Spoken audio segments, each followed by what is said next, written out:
नीतिमत्तेकरता, न्याय व्यवस्थेकरता, सत्याकरता, आपल्या विचाराकरता पदावरती लात मारणारा या जगात एकच मंत्री झाला, त्याचं नाव आहे विदुर। पदाकरता सत्यावर लात मारणारे हजारो मंत्री या देशात आहे। पदाकरता नीतिमत्तेवरती लात मारणारे कितीतरी शेकडो मंत्री या देशात आहे। न्याय व्यवस्थेवरती लात मारणारे, पदाकरता जगणारे कितीतरी मंत्री आपल्या देशामध्ये। पण पदावरती लात मारली तत्वाकरता, पदावरती लात मारली नीतिमत्तेकरता, पदावरती लात मारली सत्याचा विजय होण्याकरता, पदावरती लात मारली मी प्रजेमध्ये राहून अन्याय सहन करू हे दृश्य मला पाहता येणार नाही, नाही परमार्थ वृत्ती करता।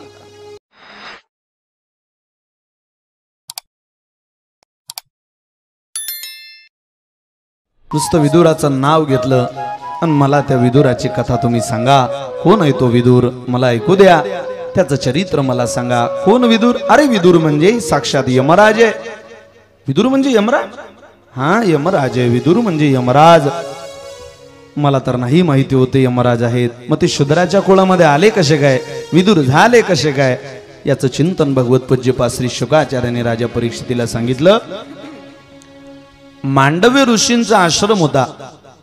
आपल्या आश्रमामध्ये मिळेल त्या क्षिदाटावरती जीवन जगणारे मांडव्य नावाचे ऋषी होते। ज्या ऋषींचा आश्रम ज्या परिसरामध्ये होता तिथल्याच एका राजाकडे एकदा भली मोठी चोरी झाली। धन द्रव्य सोनं नाणं लुटलं चोरांनी। चोरांनी ज्यावेळेला धनाची लुटवणूक राज्याच्या राजवटीतून केली, राजवाड्यातून केली, त्यावेळेला चोरांनी राजाच्या सैनिकांपासून, राजापासून बचावाच्या कार्याकरता अगदी शक्तीपणाला लावली, पळायला सुरुवात केली राज्याच्या बाहेर। पण राजाची शक्ती अफाट होती। त्या राजाने आपल्या सभोवताली जितकं राज्याचा परिसर होता, जितकं भूमंडळ ताब्यात होतं, सगळीकडे आपले सैनिक पाठवले। वेढा घातला अख्ख्या राज्याला, बाहेर निघणं कोणालाही शक्य नव्हतं। चोरांनी विचार केला, धन सोबत घेऊन राज्य सर करायचं झालं तर आपल्याला प्राण मुकायला भाग पडेल हा राजा, त्याच्यापेक्षा धनाचा लोभ, धनाची आशा सोडलेली बरी आणि प्राण वाचवलेला बरा। लुटलेलं सगळंच सगळं धन मांडव्य ऋषींच्या आश्रमामध्ये आणून टाकलं आणि चोरांनी मात्र पलायन केलं। माहिती पडलं, चोराचा शोध घेता घेता आपल्या राज्यातलं सगळंच सगळं धन मांडव्यांच्या आश्रमात आहे। चोर तिथे हजर नाही, पण धन हजर आहे। ज्या अर्थी धन हजर आहे त्या अर्थी चोर असला पाहिजे। चोर कोणीच नाही, चोर मांडव्य ऋषी आहे। चोर म्हणून मांडव्यांना पकडलं, राजाकडे आणलं। राजाने चोराला पाहिलं, दिसायला साधू दिसतो, दिवसा साधू रात में चोरी हुआ, अच्छा धंदा है आपका।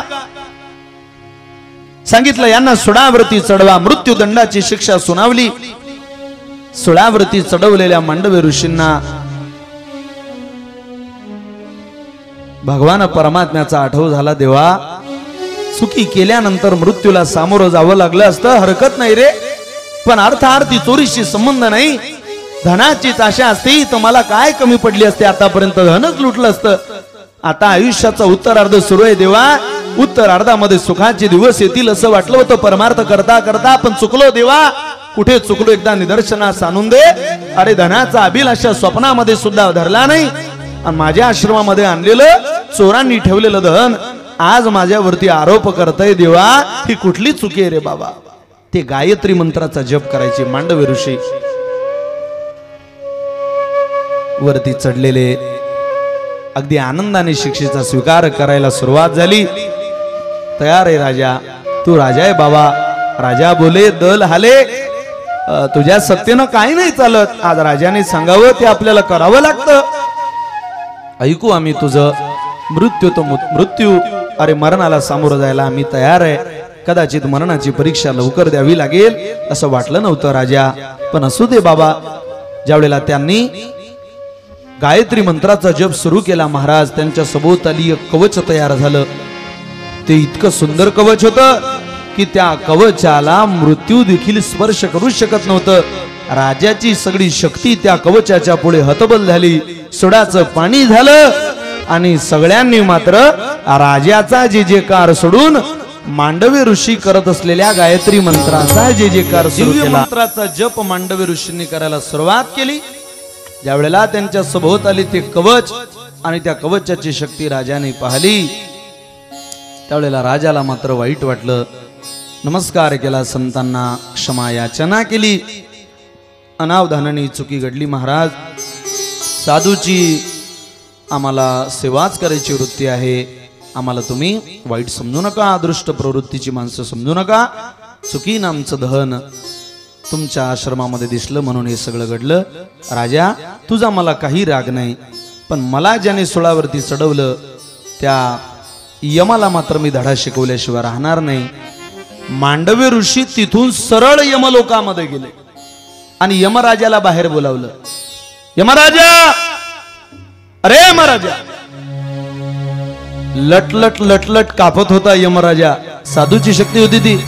मरण माझे मरुणी गेले, मज केले अमर. कळी का दडदड दडदड दुडू दुडू दुडू दुडू पड सुटला कडी काळा बापुडी रे. तुकोबरा म्हणतात, जगा काळ खाय आम्ही माथा दिला पाय. जगाला खाणारा काळ आमचा गुलाम आहे, आम्हाला नमस्कार करतो तो काळ. आम्ही त्याच्या ताब्यात नाही, तो आमच्या ताब्यात आहे. हे यमराजा बाहेर, मला सुळावरती का चढवलं? साधूचा राग लक्षात घेतला. काहीतरी तर कारण सांगावं लागेल म्हणून यमराजा खोटं बोलले. महाराज, तुम्ही एकदा लहानपणामध्ये एक फुलपाखरू मारलं होतं. तुम्ही ते मारलेलं फुलपाखरू, तुमचं कर्म तेवढं बाकी होतं. त्या कर्माची शिक्षा, त्या कर्माचं फळ तुम्हाला भोगावं लागणारच होतं ना. फुलपाखरू मारल्यामुळे तुम्हाला सुळावरती चढवलं. वा, वेडा समजतो का रे आम्हाला? लहान मुलाने जर एखादी चुकी केली तर त्याची शिक्षा ईश्वराला प्रत्यक्षामध्ये जागृती अवस्थेमध्ये देवालाही देता येत नाही. मुलं ही देवाची स्वरूप आहेत, म्हणून त्यांना देव ती शिक्षा झोपेमध्ये देतो. आपण म्हणतो ना, माझा मुलगा झोपतो झोपतो मध्येच दचकतो, उठतो तो झोपेतून. समजा अनावधानाने आपल्या पोराकडून काहीतरी घडलं आणि ही त्याची शिक्षा आहे. आपण जल अभिमंत्रित करून आणतो, पोराच्या तोंडावरती ते पाणी शिंपडतो वगैरे वगैरे, या सगळ्या क्रिया. पण मूळ त्याला कारण हे भागवताने सांगितलेलं. स्वप्नामध्ये मुलगा दचकून उठतो, झोपेतून दचकून उठतो, घाबरतो, आई आई करतो, बाबा बाबा करतो. समजा अनावधानाने घडलेल्या त्या चुकीची ही शिक्षा आहे, तो मोबदला आहे. झोपेमध्ये द्यावे लागते. यमराजा, लहानपणात फुलपाखरू मारलं होतं, शिक्षा आता लेका तुला यमराजा होऊन यमलोकातले नियम माहिती नाही, जा मी तुला शाप देतो, तुला शूद्राच्या कुळात जन्म घ्यावा लागेल. तो हा भक्तराज विदुर.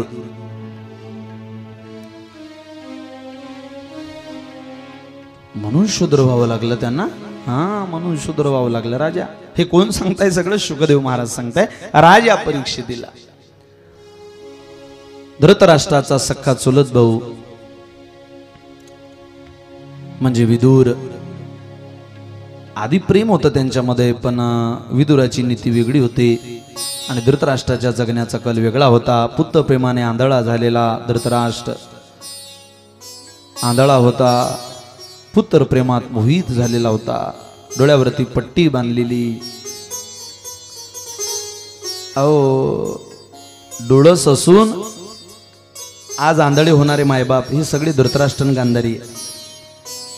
मुलाचं पाप दिसतं तरी कोण्या बापाला आपल्या पोराचा पाप समाजासमोर उघड करायची धाडस होत नाही.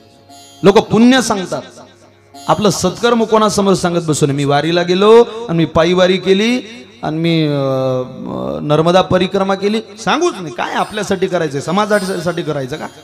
समाजाला सांगितल्यावर लोकांना फार आनंद होतो, यात नवल नाही. थोडा वेळ कौतुक करतात लोक, काही नाही, नंतर उपहासच करतात लोक, काही नाही, उपेक्षाच करतात. म्हणून पुण्य कोणासमोर सांगू नये. पाप सांगावं, काल आमच्याकडून काकडा झाला नाही, काल आमच्याकडून हरिपाठ झाला नाही, काल आम्हाला मंदिरात दर्शन घडलं नाही, हे सांगावं. कमीपणा सांगावा. आपलं पुण्य कोणासमोर सांगू नये. समाज तुमच्या पुण्याला फार चांगल्या वृत्तीने मनाने घेत नाही. याची काळजी प्रत्येक साधकाने घेतली पाहिजे.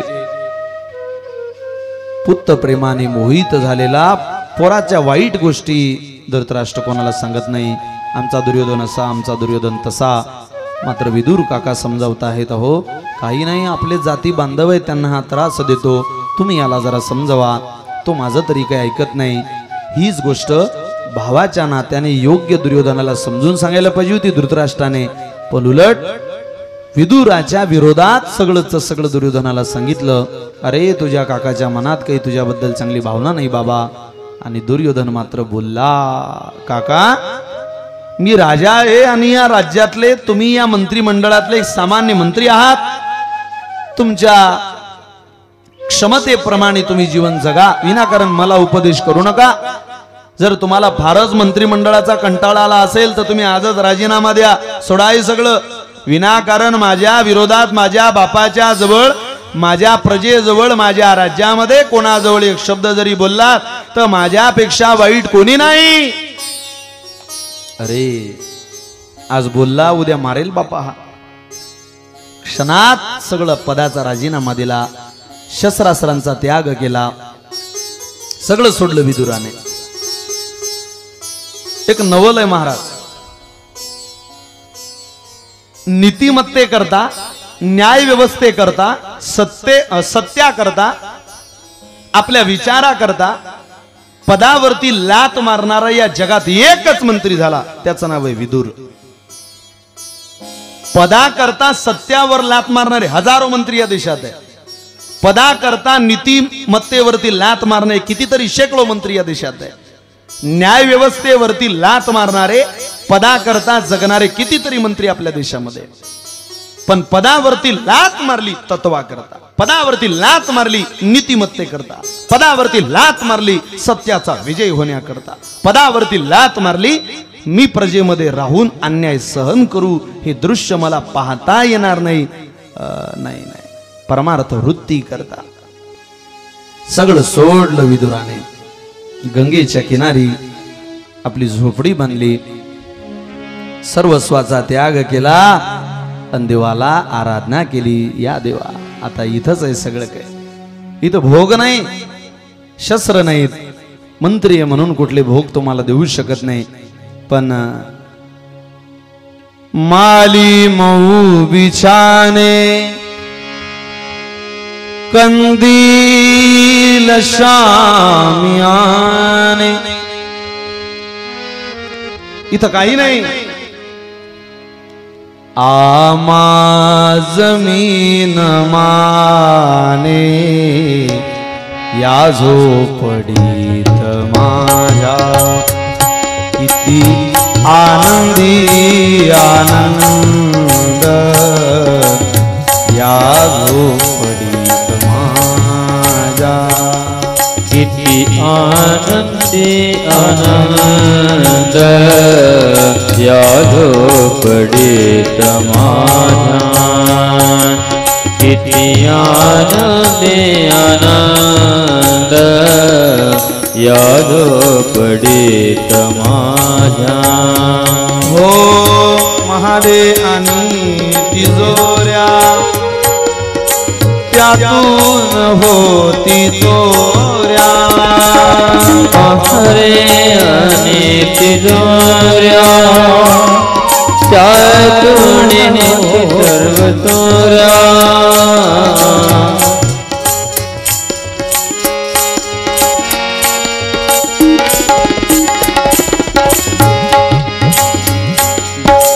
दाराची नाही चोऱ्या, दाराच नाही चोऱ्या, या झोपडीत माझ्या आनंद साठवेना, या झोपडीत माझ्या आनंद साठवेना, या झोपडीत माझ्या.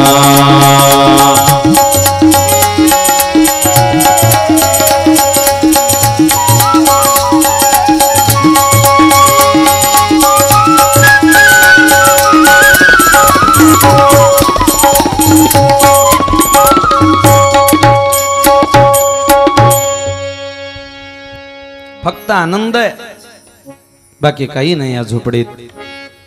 झोपडीमध्ये मिळेल त्याच समाधानी राहायचं विदुर काकांनी. काही नव्हतं महाराज. विचार करा, ज्याचं आतापर्यंतच पूर्व जीवन सगळं राज दरबारामध्ये गेलं, त्याला वनात राहायची वेळ आली, पण सत्याचा आश्रय सोडला नाही. आपण एका सेकंदात सत्याचा त्याग करतो. संपत्तीच्या अभिलाषेपोटी समाज काय करेल हे सांगू शकत नाही. आता आपण या व्यासपीठावरून सांगता येत नाही, इतकं वाईट काम आहे. बसलेल्या मंडळींना माझी प्रार्थना आहे, ढगाच्या सावलीमध्ये जीवन जगायचा प्रयत्न करू नका. श्रीमंती ही दुपारची सावली आहे मेघाची, कोणाच्या दारी पडेल महाराज सांगता येत नाही. ती या सावलीच्या आश्रयाने झोप घ्यायची म्हटली तर कोणाची झोप पूर्ण होत नाही. तसं जीवनाचा प्रवास यशस्वीतेकडे, पूर्णतेकडे, पूर्ण जीवनाची संकल्पना साध्य करायची असेल तर त्याला स्वतःचं छत निर्माण करावं लागतं. दुसऱ्याच्या सावलीमध्ये, त्या पैशाच्या सावलीमध्ये फार वेळ आयुष्य नाही निघू शकत. कोट्याधीश लोक जगामध्ये झोप लागत नाही हो त्यांना. काय सांगता महाराज, देवाच्या मर्जीत आपली मर्जी समजा. काही देव कोणाचं वाईट करत नाही. कदाचित झालं एखाद्याचं तो आपल्या कर्माचा भोग असेल. मंडळी, उत्तर भारतामध्ये एका महात्म्याचं उदाहरण म्हणे, ज्यावेळेला एक साधू बाबा नौकेमध्ये बसले नावेमध्ये, त्यावेळेला वादळ सुटलं आणि नावेमध्ये बसल्यानंतर मध्यंतरी आले, वादळ सुटलं, नाव डगमगायला लागली. हलणाऱ्या नावेमध्ये त्या बाबांनी गंगा मातेमध्ये कमंडलू घातलं आणि कमंडलूने पाणी नावेमध्ये टाकायला लागले. पाणी घ्यायचं नावेत टाकायचं, पाणी घ्यायचं नावेत टाकायचं, पाणी घ्यायचं नावेत टाकायचं. नावाडी म्हटला, तुम्ही मूर्ख आहात का हो? तुम्हाला कळत नाही का? आधीच तर बॅलेन्स सरळ नाही त्या नावेचा, त्यात तुम्ही गंगा मातेतलं पाणी मध्ये टाकताय. मूर्ख आहात का तुम्ही? तुम्हाला काही कळत नाही का? ते बाबा काही बोलले नाही. थोड्या वेळाने वादळ शांत झालं. कशी बशी पाण्याचं वजन नावेमध्ये आलं असून देखील नाव स्थिरावली, समतोलाने वाहायला लागली, चालायला लागली. पण ज्या वेळेला नावेचा समतोल झाला, त्यावेळेला समतोल बिघडवणं बसलेल्या प्रवासीचं काम नाही, पण या बाबाने नावेचा समतोल बिघडेल का याचाही विचार केला नाही. मात्र त्या नावेतलं पाणी परत गंगा मातेत टाकायला सुरुवात केली. कमंडलू भरायचं गंगेत टाकायचं, कमंडलू भरायचं गंगेत टाकायचं. नावाडी म्हटला, तुमच्या इतका मूर्ख माणूस मी माझ्या जीवनात आतापर्यंत पाहिला नाही. काय करता तुम्ही? त्या साधू बाबाचं उत्तर आहे, अरे बाबा, मी नावेमध्ये बसलो, वादळ सुटलं, त्यावेळेला देवाची इच्छा अशी होती की हे वादळ वाढावं, ही नाव पलटी व्हावी आणि आपण सगळेचे सगळे या गंगा मातेमध्ये डुबावेत आणि आपण मरावं. आपण मरावी ही देवाची इच्छा होती. मी देवाला सहकार्य करत होतो की आम्हाला जर तुझी मारण्याची इच्छा असेल ना बाबा, तर आम्ही तुला सहकार्य करतो. पण आता वादळ शांत झालं, आपण जगलो पाहिजे, ही देवाची इच्छा आहे, म्हणून मी देवाला थोडीशी मदत करतो. एकट्या देवाला किती कष्ट होतील ना. देवाच्या मर्जीमध्ये आपली मर्जी समजणारे उत्तर भारतामध्ये आताही कितीतरी लोक आहेत. आपल्याला काय कमी आहे महाराज? तरी आपण सगळं समजतो. नाही नाही, आपलं खूप वाईटच आहे. काही वाईट नाही. कलियुगामध्ये आपण जिवंत आहोत. हात चांगले, पाय चांगले, डोळे चांगले, कान चांगले. कलियुगामध्ये प्रभूच्या भजनामध्ये आहोत, देवाचं भजन करतो. याच्यापेक्षा काय मिळवायचं जीवनामध्ये? काय पाहिजे तुम्हाला? जे मिळालं त्या समाधान व्यक्त करणं हा जीवनाचा खूप मोठा आनंद आहे. खूप काही लोकांकडे आहे, पण आपल्याकडे नसलेल्या गोष्टीची हाव करण्यामध्ये काय आयुष्य संपत आहे मला. ठेविले अनंते तैसे चिरहावे, ठेविले अनंते तैसे चिरहावे. ठेवील तसं मनुष्य राहतोही, पण कुरकुर कुरकुर करत राहतो. हे नाही, ते नाही, हे नाही, ते नाही. म्हणून चित्ती असू द्यावे समाधान. समाधान म्हणा, फार समाधानी वृत्ती होते, फार. विदुराची, विदुर काकाच्या जीवनातलं आणखी एक सौभाग्य होतं. विदुर काकाची भार्या चांगली होती. चांगली पत्नी मिळणं भाग्य तरी नव्हे, धनपुत्र दारा हे जरी ठीक असलं तरी मी असं म्हणतो आत्ताच्या काळामध्ये परमार्थाकरता ते भाग्यच आहे महाराज. चांगली पत्नी तुम्हाला परमार्थाकरता भेटली असेल, सगळ्यांना नाही मिळत आहे. रडतायत लोक. चालू परमार्थ, चालू वाऱ्या. मुक्ताबाईची वद्य वारी बंद पडली विवाह झाल्यापासून. इतकी कठीण परिस्थिती आहे.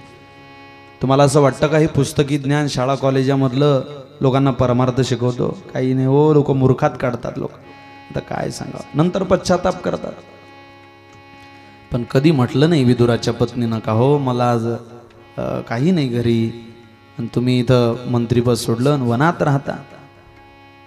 ज्या अवस्थेमध्ये पती असेल त्या पतीला सहकार्य करण्याची भूमिका प्रत्येक पत्नीची असली पाहिजे, स्त्रीची असली पाहिजे. आणि विदुराच्या पत्नीनं ते केलं. महाराज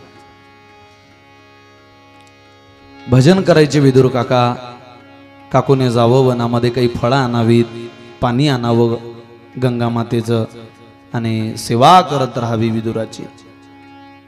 एक दिवस माहिती पडलं विदुर काकाला की शिष्टाई करता भगवान परमात्मा दुर्योधनाकडे येणार. मी तुम्हाला तो विषय सांगितला.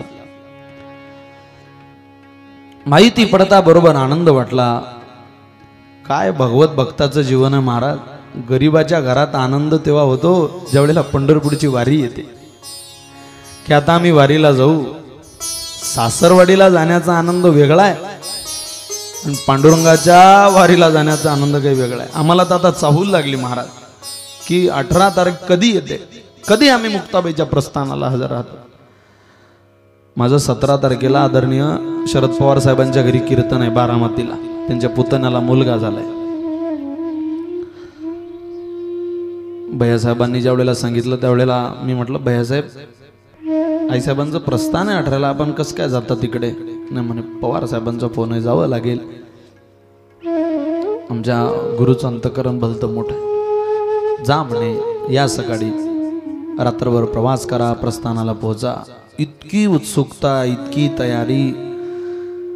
अक्षरशः ज्या वेळेला आईसाहेब मंदिरातून निघतात पंढरपूरला जायला त्यावेळेला सगळ्या माता भगिनी जेवढे उपस्थित आहे, जे लोक नित्य मुक्ताईच्या सानिध्यामध्ये त्यांच्या डोळ्यात पाणी येतं. आता मुक्ताबाई महिनाभर प्रवासामध्ये, ऊन आहे, पाणी आहे, कसली काय हो. विदर्भ, खानदेश, मराठवाडा, मध्य प्रदेश या 4 भौगोलिक प्रदेशाचा विचार घेऊन तुमचं माझं प्रतिनिधित्व करत सगळ्या लोकांना खुशीमध्ये घेत पदराखाली घेत मुक्ताबाई सुखरूप प्रवास करते.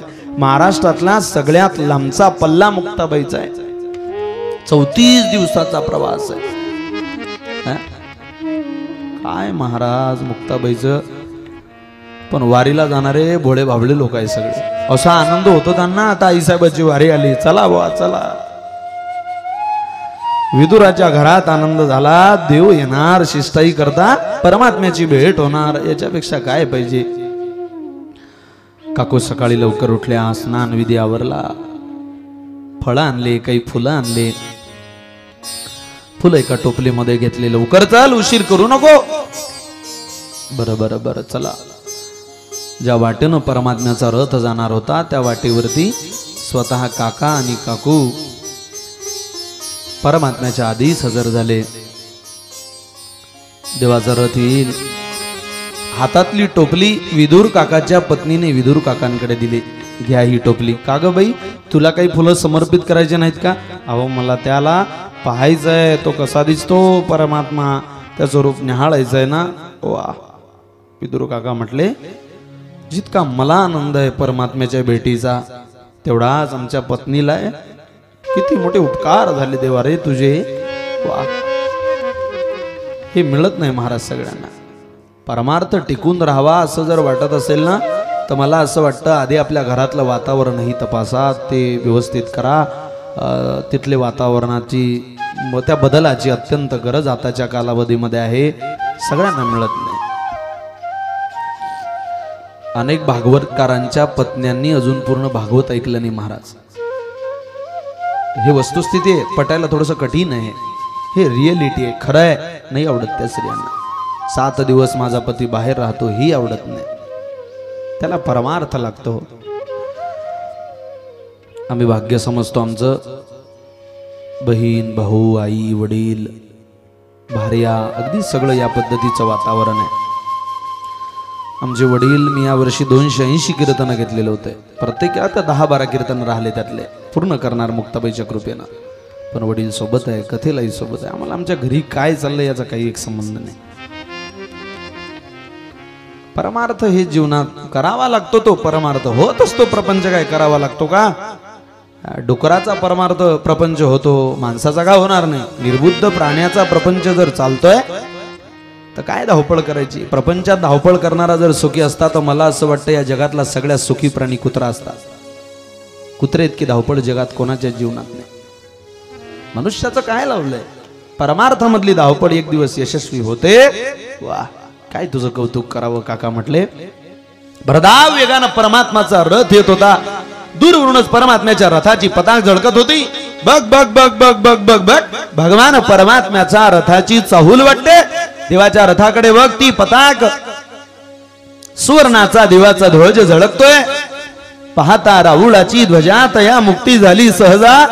नुसती देवाच्या मंदिराची ध्वजा पाहिली मोटरसायकलवर जाताना तरुणांनो तरी सहज मुक्ती मिळेल तुम्हाला. ही देणगी आहे परमात्म्याची.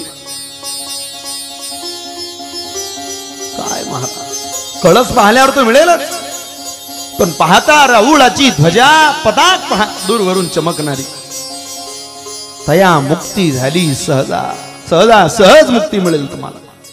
बघ देवाची रथाची ध्वजा आहे, पाहून घे. नमस्कार केला ध्वजेला. मनात विचार आला विदुर काकाच्या, आणलं तर आहे हिला. अजून चांगली देवाची ओळख ही नाही आपली. काही नाही, फक्त भजन करतो, आठवतो त्याला. इथून जाणारा दुर्योधनालाच तर सत्तेचा माज चढला, तर आपल्यासारखा काका असून घराच्या बाहेर काढून दिला. हा तर द्वारकेचा राजा आहे, थांबतो की नाही गरीबाच्या विदुर, या गरीब विदुराला पाहून. पण न सांगता तुम्हा कळो येते अंतर. देवाला काय कळत नाही महाराज. प्रार्थना केली डोळे बंद करून, देवा आता तुझी लाज तुझ देवा, तुझ्या भक्ताची लाज राखणं हे सुद्धा तुझंच काम आहे रे बाबा. आणलं हिला दर्शनाला, आम्हाला तुझं दर्शन घ्यायचंय तुझ्याकडून, कुठलीही अपेक्षा नाही. वेगातला ईश्वराचा रथ विदुर काकाला आणि काकूला पाहता बरोबर क्षणात थांबला. एक विचित्र प्रश्न विचारला देवाना जरा विदुराला. काका बरं आहे ना तुमचं? अरे ज्याचं मंत्रीपद गेलं, त्याला खायला अन्न नाही, वनात राहतो झोपडीत, राजमहालातला माणूस, पण तू त्याला विचारतो देवा कसं आहे तुमचं? पण विदुराचं वचन आहे, भगवान पूरी दुनिया में तुम्हारे शुद्र विदुर जैसा सुखी दूसरा कोई नहीं. तुमच्या विदुरासारखा सुखी नाही हो दुसरा कोणी. मी सुखी आहे या जगात, सगळ्यात सुखी माणूस आहे मी. फार सुखी आहे देवा, तुमची कृपा आहे आमच्यावर. विदुराचे शब्द ऐकले, समाधान झालं परमात्म्याला. वाह, काय माझे भक्त आहे, जे मिळालं त्यात समाधानी राहतात. फार हाव करू नका सज्जन हो, देवानं खूप दिलंय हो तुम्हाला आधीच. हा संदेश या कथेमध्ये. कोकिळेचं पोरग रडतं, आई माझ्या वर्गामध्ये त्या मोराचं पिल्लू आहे ग, ते मोराचं पिल्लू नाचलं की माझ्या आवाजाला कोणी किंमत देत नाही. सगळे मोराचं रूप पाहता आई, इकडे मोराचं पिल्लू रडते. आई मी नाचायला लागलो तर काही वेळ माझ्याकडे पाहतात, पण कोकिळीचं पोरग गीत गायला लागलं की माझ्या रूपाकडे कोणी पाहत नाही ग आई. सगळे कोकिळीच्या आवाजात ऐक तल्लीन होतात. मोराचं पिल्लू म्हणता आई मला कोकिळीसारखा आवाज दे, आणि कोकिळीचं पोरग म्हणता आई मला मोरासारखं रूप दे. एक रडतय रूप नाही म्हणून, आणि एक रडतय आवाज नाही म्हणून. कोणाला काही मिळतं, कोणाला काही मिळत नाही म्हणून काय रडत आयुष्य काढायचं? वर्तमानातलं सुख आपल्याकडे जे नाही ते भविष्याचा विचार करत करत घालवण्यामध्ये काही पुरुषार्थ नाही. जे मिळालं त्या समाधानी राहा. हेच शिकवण परमात्म्याने श्रीमद भगवद्गीतेतून तुम्हाला मला दिलेली आहे. अनन्याश्चिंतयन्तो मामे जना पर्युपासते तेषां नित्याभियुक्तानां योगक्षेम वहाम्यम. काहींचा योग येतो आणि काहींचा क्षेम होतो. माझी कृपा असली तर होईल, अवकृपा झाली गेला कदाचित तर नाही तो क्षेम होणार. या जन्मात अनेक जन्म घ्यावे लागतील. समाधानी राहा, हेच मनुष्याचं कर्तव्य आहे. विदुराला पाहून समाधान वाटलं, फुलं समर्पित केले भगवंताला. मिळालं त्या समाधान. आशीर्वाद दिला, येतो बरं का काका, जरा शिष्टाई करता जायचंय. होतं युद्धच याच्या मनात. नाटक होतं शिष्टाईचं. देवाचीच इच्छा होती युद्ध झालं पाहिजे. देवाच्या मनात एकदाही विचार आला नाही की युद्ध टळलं पाहिजे, युद्ध झालंच पाहिजे. परमात्मा म्हटले. मंगल वाद्य वाजायला लागली. स्वागताची तयारी केलेली दुर्योधनाने. जय्य तयारी. द्रोणाचार्य, कृपाचार्य, भीष्माचार्य, अनेक मोठे विद्वान पंडित तिथं बोलावलेले, अनेक राजे महाराजे आलेले. भगवंताचं आगमन होता बरोबर सगळ्यांनी स्वागत केलं. आणि स्वागत करता बरोबर हातामध्ये हात धरला भगवान श्रीकृष्णाचा दुर्योधनाने. नेलं बघा राजमहालात आणि आपल्या सिंहासनाकडे बोट दाखवला आणि म्हटलं, बसा या सिंहासनावर, हे मी तुमच्या करता तयार केलं. अरे वृक्षाची पान हाले ज्याची सत्ता, पर्वती बैसका न संडावी, समुद्री रेखा न ओलांडावी. झाडाचं पान ज्याच्या सत्तेशिवाय हालत नाही दुर्योधना, अरे त्याच्या सत्तेमध्ये तुझ्यासारखे कितीतरी पापी जन्माला आले तरी देवाला बसवण्याकरता हृदयाचं सिंहासन तयार करू शकत नाही. हृदयामध्ये देवाला बसवण्याकरता लागणारं सिंहासन हे भावपूर्णेचं असतं. तुझ्याकडे भाव नाही, पूर्ण जीवनाची संकल्पना नाही, कसं काय सिंहासन तयार करशील? तू तर अहंकारानं पिडलेला एक पापी पामर आहे. बसा सिंहासनावर नाही बसू शकत. का हो? अरे मी माझ्या सेवकांचा दूत बनून आलोय, द्वारकेचा राजा बनून आलो असतो तो तुझ्या सिंहासनावरती बसलो असतो दुर्योधना. आज नाही बसणार रे बाबा. माझ्याच राज्यात येऊन पांडवांचं नाव काढता. अरे माझे सेवक, मी त्यांचा सेवक आहे, त्यांचा दूत बनून आलोय मी. पांडवांचा दूत बनून राज्यामध्ये जर पाऊल टाकला असेल तर ऐकून घ्या, सुईच्या टोका इतकी भूमी सुद्धा पांडवांना देणार नाही, देणार नाही, देणार नाही. हे माझं त्रिकाल बाधित वचन आहे. पकडा रे याला, आदेश दिला, टाका आपल्या तुरुंगात. अरे ज्याचा जन्म तुरुंगात झाला तो कोण्या तुरुंगात राहील आता दुर्योधना? लेका जगाचा मालक दारावर येण्याकरता योगी जपी तपी संन्यासी लोक अनेक जन्म झाले साधना करताय. त्या पांडवांचे उपकार म्हणून तुझ्या दारावरती तुझ्या सिंहासनाजवळ आलेला परमात्मा, एखाद्याने आल्या आल्या परमात्म्याचे चरण कमल धुवून ते तीर्थ प्राशन केलं असतं. आपलं सिंहासन करून भाकनेने याचनेने पवित्र करून घेतलं असतं. पण अनेक जन्माचं पाप अडवालं.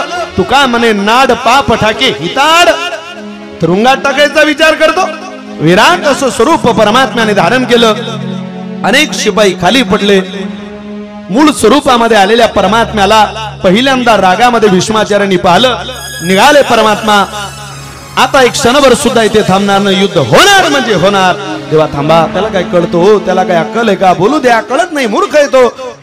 हो, त्याने तयारी केली, मंगलवाद्य बोलावले, तुमच्याकरता मंगलवाद्य बोलावले. राजे द्रोणाचार्य, कृपाचार्य, भीष्माचार्य, आम्ही सगळे आलो तुमच्याकरता. 56 प्रकारचा भोग तयार केला दुर्योधनाने तुमच्याकरता. रागवू नका देवा, तो मूर्ख आहे, तुम्ही तरी समजदार आहे, ऐकावं आमचं.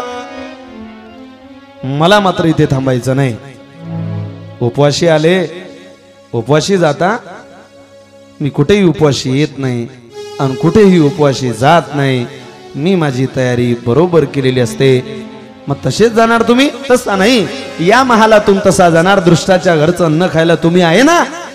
बोट दाखवलं भीष्माचार्याकडे. समजलं भीष्माचार्याला हे आपल्या करताच होते शब्द.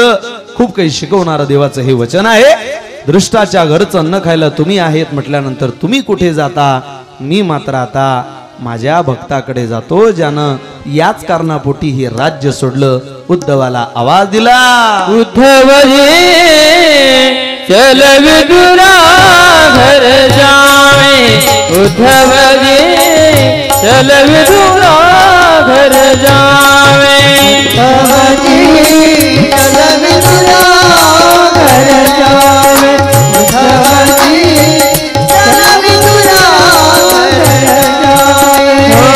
बड़े बड़े मंदिर कोना थाम के, बड़े बड़े मंदिर कोना थाम के, भावाधर नहीं पावे. उद्धव जी चल विदुरा घर जावे. उद्धव जी चल विदुरा घर जावे. चल विदुरा घर जावे. उद्धव जी चल विदुरा घर जावे.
विदुराच्या घरी चला.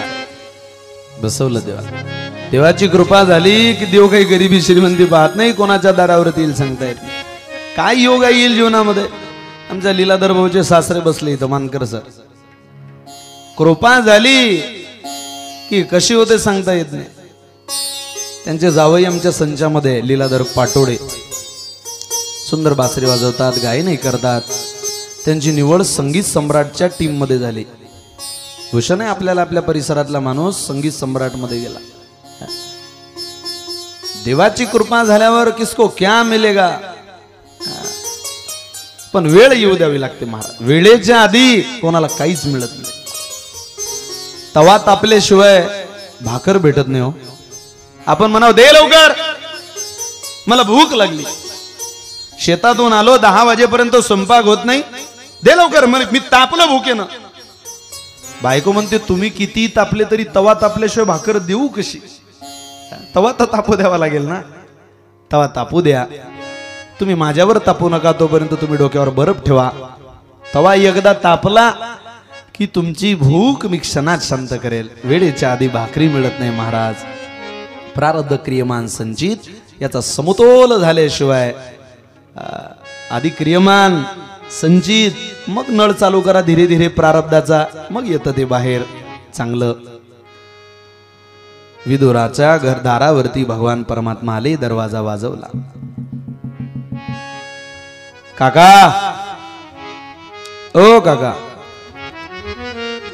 काका, काका, काका. कसला काकांना आवाज. काकाचं आपलं चाललेलं भजन. पण ज्या वेळेला काकू दारावरती दरवाजा उघडायला गेल्या आणि दरवाजा उघडला, पाहता तर काय, पाहुणे घराशी आज आले ऋषिकेशी काय करू पुजार. पाहुणे घराची आजी आली ऋषिकेशी काय करू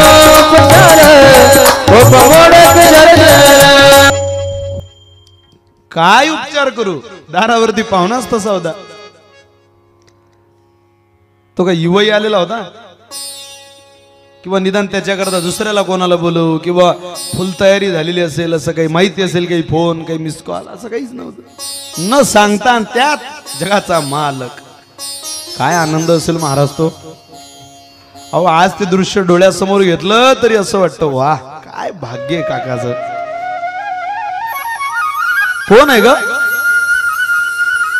दारावरती उभा असलेला परमात्मा विचारताय काका कोण आहे. ज्यावेळेला विदुर काका उठून काकू जवळ जाताय, काकूला जणू समाधीच लागलेली. काकूला मागे सारलं, जगाच्या मालकाला घरामध्ये घेतलं. एकच आसन होतं काकाच्या घरामध्ये, ते विदुर काकाला बसायला. ते आसन देवाला टाकण्याकरता काकूनी पुढे केलं. आसन तर टाकलं, स्वतः आसनावरती बसल्या आणि मग मात्र परमात्म्याचा हात धरला. बसा बसा बसा बसा आमच्या घरात. जगाचा मालक मात्र खाली बसतोय. तुम्ही आमच्या घरी. वा वा वा. पाद्य पूजा केली परमात्म्याची. दोघं पती पत्नीने सारखी पूजा करून चरण कमलाचं तीर्थ प्राशन केलं. गरीबाच्या घरात काही नसतं महाराज, पण आदर भलता असतो. कदाचित श्रीमंतीत उन्मत्त होतो मनुष्य, तो आदर वजा होतो. खूप आदर परमात्म्याचा. काका मला भूक लागली हो. भूक लागली. बरं बरं बरं. अगं आण देवाला काहीतरी. काय होतं, केळाची फणी होती आणलेली. दिली केळाची फणी पुढे. तशी काय पुढे देते, साली काढून दे. मग काकूने ती केळ घेतली, साली काढायला लागल्या. साली काढून देवाच्या हातात दिल्या आणि केळ आतला गाभा स्वतः खायला लागल्या. एक केळीची साल खाल्ली, 2 केळांची खाल्ली.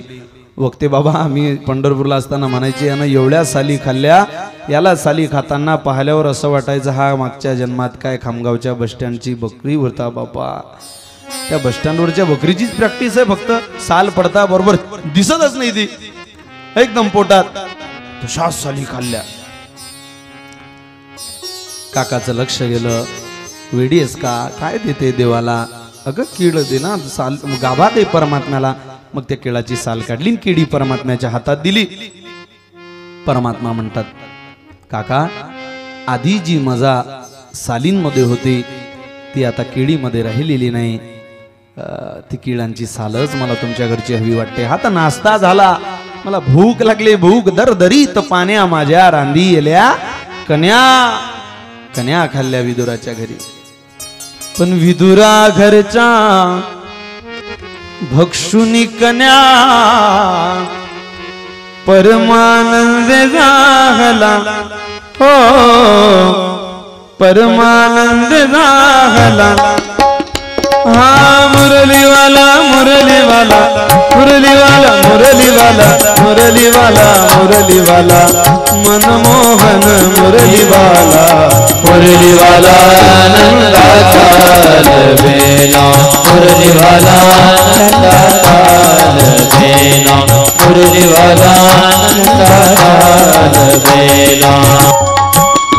कन्या खाऊनही परमात्म्याचा चेहरा अगदी आनंदित होता. परमानंदी झाला, खूप आनंद. सांगितलं काकांना, काका तुम्ही तीर्थयात्रेला निघून जा.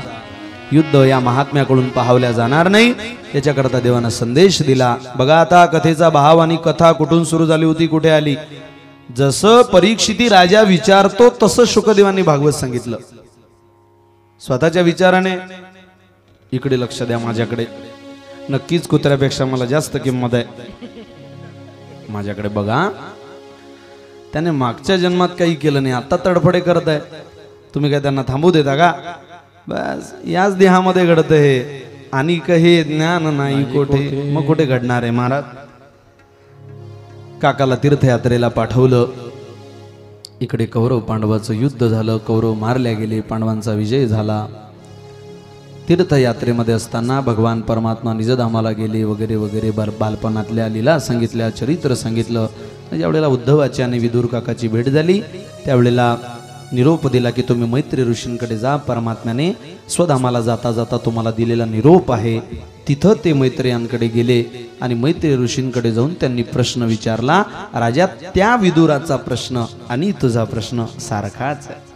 इथून ही कथा शुकदेवांनी राजा परीक्षितीला सांगितली होती. कोणता प्रश्न आहे तो? सुखाय कर्माणि करोति लोको नतै सुखम मान्य दुपारमं वा विंदेत भूयस्ततैव दुःखम यदत्र युक्तम भगवान वदेन्नहा. सुखाकरता सगळी लोक प्रयत्न करतात तरी मिळत नाही, दुःखाकरता कोणी प्रयत्न करत नाही तरी आपोआप घर बसल्या येतं. याचं कारण काय हो? त्यावेळेला मैत्री ऋषी बोलले, बाबा आता हा संवाद जवळजवळ पंचम स्कंदापर्यंत चालतो मैत्र्यांचा आणि विदुराचा. मैत्री ऋषी म्हणतात, विदुरा अरे बाबा, सुखाकरता जिथं माणसं प्रयत्न करायला पाहिजे तिथं करत नाही. दुःख जिथे प्रयत्न करायला नको तिथं करतात. जुने लोक सासरवाडीला जायचे, त्यातला एक दृष्टांत जुने कीर्तनकार सांगायचे. सासरवाडीला जुने लोक कशाने जायचे? दमनी. त्याच्या आधी पायी. अगदी जवळपास सासरवाड्या. एक जावई सासरवाडीला पायी निघाला. ऐका बरं का, तुमच्या आवडीचा विषय. एकदम कथा म्हटली की थोडंसं कंटाळवाणं वाटत असेल ना तुम्हाला. काय महाराज त्या कथेचा डोस, नेहमी नेहमी तेच तेच. जावई सासरवाडीला निघाला. आता रस्त्यानं झाला होता चिखल. त्या चिखलामध्ये जावई बा फसले. इतके फसले की उजवा पाय काढला तर डावा फसायचा आणि डावा काढला तर उजवा फसायचा. चांगलंच मध्ये गेलेले. बरं, प्रयत्न करूनही पाहतोय तरी जावई बाहेर निघत नाही. शेतात काही बाया चालल्या होत्या वरच्या बाजूने. त्यांनी आवाज दिला, जावई बापू थांबा, हालचाल करू नका. जितके जितके तुम्ही हातपाय हलवणार तितके तितके तुम्ही त्या चिखलामध्ये जास्त फसणार. थांबा, आम्ही तुम्हाला बाहेर काढतो. दोर फेकला आणि दोराच्या सायाने जावईवरती काढला. मांडीपर्यंत भरलेले कपडे घेऊन कोणी सासऱ्याच्या घरी जाऊ शकते का? तो पॅन्ट दुसऱ्याचा असला तरी जाऊ शकते का? जाऊ शकत नाही माणूस. सासऱ्याच्या घरी माणूस एकदम टॉप टीप सूट बूट, एकाचं पॅन्ट दुसऱ्याचं शर्ट, तिसऱ्याचा मोबाईल, चौथ्याचं बॅलेन्स, पाचव्याची गाडी, सहाव्याचं पेट्रोल, सातवा बशाले. मग सासरवाडीला धोंड्याचा महिना, अधिक महिना साजरा करायला.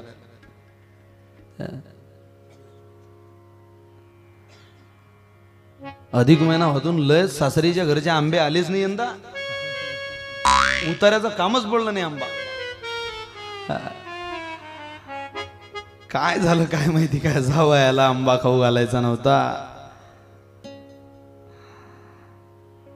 मग जावई बुवांनी ते भरलेले कपडे घेऊन सासरवाडीत प्रवेश केला. काही बाया पाणी भरत होत्या विहिरीवरती. जावायला वाटलं आता इथं बादली भरू, ते कपडे धुवू आपले मग जाऊ. काकू देता का जरा बादली? घ्या ना म्हणे बापा, मला जरा कपडे धुवायचे हो, माझी पॅन्ट भरली. बरं. त्याने ती बादली विहिरीत सोडली. योग इतके खराब, पहिल्या बादलीत जावई विहिरीत पडला. जावई विहिरीत पडल्यानं सुरुवातीला केली थोडीशी हालचाल, पण याला ते आठवलं, थांबा, जितके जितके तुम्ही हातपाय हलवणार तितके तितके तुम्ही जास्त फसणार. हातपाय हलवू नका, आम्ही तुम्हाला बाहेर काढतो. यानं केले व हातपाय हलवणं बंद. चालला अंदर. त्या बाया म्हणत, मा एवढा माणसा एवढा माणूस नुसते हातपाय बी हलवत नाही. तुमच्या भाषेत सांगितलं बरं का तुम्हाला. हा म्हणे हातपाय हलवत होतो तर तिथं म्हणत मुकाट्यान बैस, आणि इथं मी शांत बसलो तर म्हणता मूर्ख आहे. अरे बाबा, तो चिखल होता, हे पाणी आहे. तसं सुखा करता जिथे प्रयत्न चालू आहे तो प्रपंच आहे, आणि जिथे प्रयत्न करायचे तो परमार्थ आहे. नतये सुखम वन्य दुपार मंवा विंदेत भूयस ततएव दुःखम. काय येणार नाही दुःख. यदत्र युक्तम भगवान वदेन्ना. परमात्म्याची आराधना करा, दुःख तुमच्या मार्गातून निघून जाईल.